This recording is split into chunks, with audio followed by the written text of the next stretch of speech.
Foundation. Landmark order protecting press freedom from Minnesota police should be a model around the country. Executive Director. For journalists covering the immediate aftermath of George Floyd's death in 2020, there was no more dangerous place to be than Minneapolis.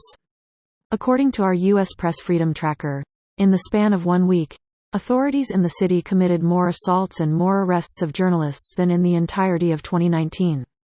On Wednesday, the Minnesota State Patrol was finally held accountable for their actions. The ACLU of Minnesota, which represented a class action group of journalists who were attacked and arrested during that time, has come to a historic agreement that was just approved by a judge. The settlement should be a model for other jurisdictions around the country who saw police flagrantly violate the rights of journalists in 2020.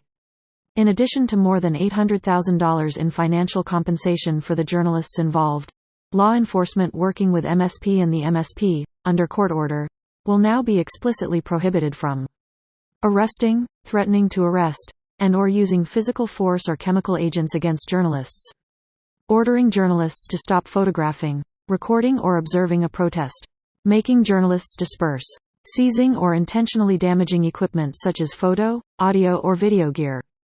One of the plaintiffs, Ed O., our friend and award-winning photojournalist who was seriously injured by state troopers, said on Twitter after the decision was announced.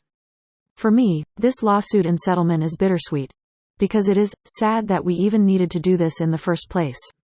We should have already been protected by the First Amendment, and able to operate without fear of being attacked by security forces for our work. But this is a start, and sends a signal to security forces that they cannot act with impunity, and there are consequences for their actions. I am grateful to everyone who supported us, and proud to stand with journalists who continue to bear witness and bring truth to light.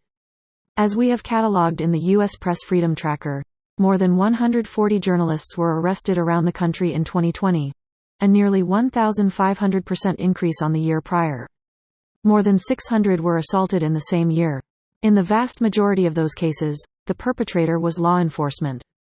While the issue of press freedom has been elevated to a national level over the past few years, this case is a reminder that it is state and local jurisdictions that have the most power to protect or curtail journalists' rights. If police departments are not held accountable for arresting reporters exercising their First Amendment rights, or they are not punished for assaulting or shooting projectiles at reporters while they do their jobs, then these actions will only continue. Tracker senior reporter Stephanie Sugars recently documented that there are currently dozens of lawsuits in progress around the country, brought by journalists who were arrested or assaulted by police officers while covering Black Lives Matter protests in 2020 and 2021. We hope this settlement will become a model around the country for other journalists seeking accountability, and judges in those cases should take note. Donate